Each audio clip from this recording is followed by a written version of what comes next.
My wife Maria and I had been trying to have a child for years. After countless doctor visits and heartbreaks, we decided to adopt. Living in a rural village in the Philippines, we hoped to give a better life to an abandoned child. We never imagined that our dream would turn into a nightmare. One stormy night, as the rain lashed against our windows, we heard a faint cry outside.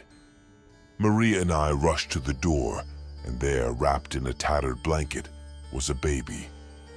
His tiny face was dirty and his cries were desperate. My heart ached at the sight. "We can't leave him out here," Maria said, her voice trembling. We took the baby inside, dried him off, and fed him some warm milk. The baby calmed down, his cries turning into soft coos.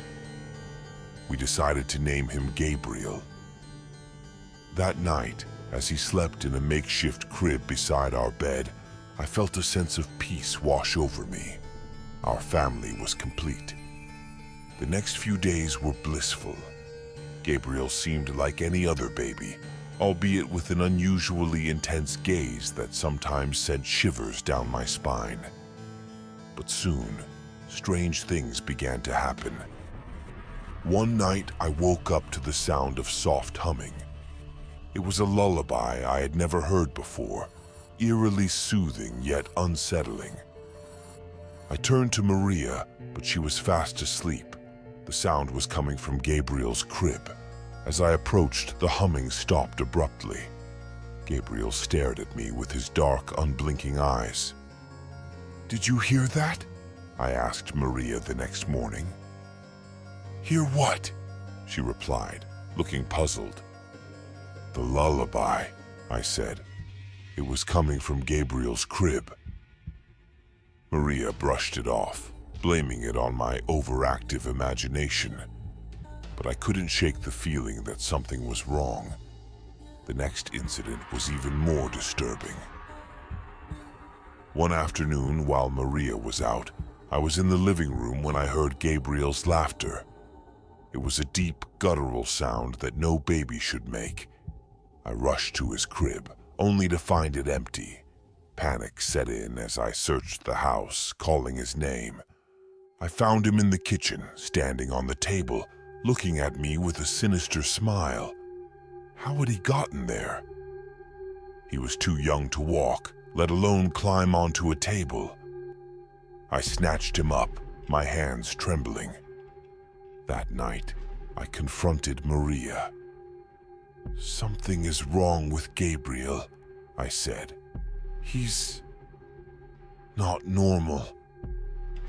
"He's just a baby, Luis," she replied, her voice laced with frustration.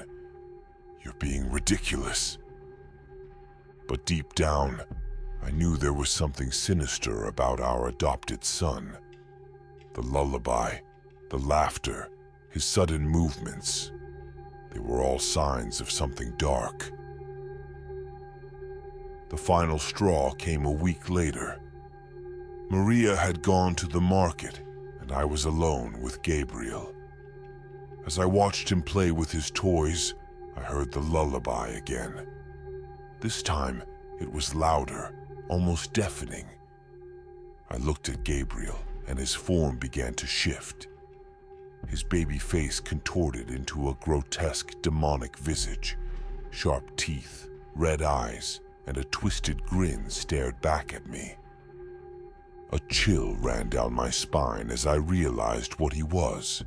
A Tiyanak, a shape-shifting demon child from Filipino folklore. The stories I had heard as a child came flooding back.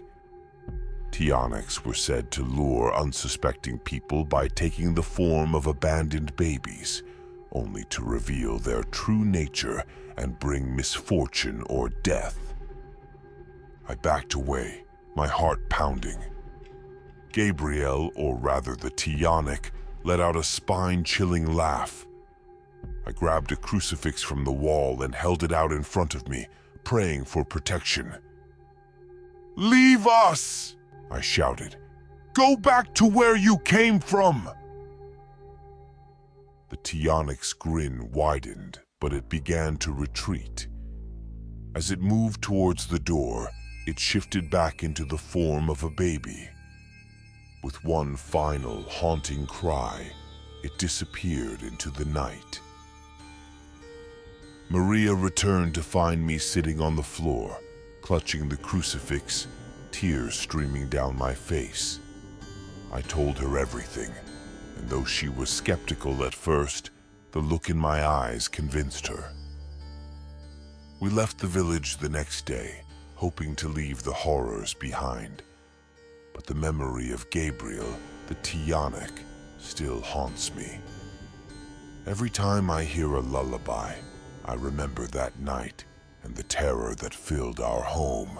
Some dreams, it seems, are better left unfulfilled.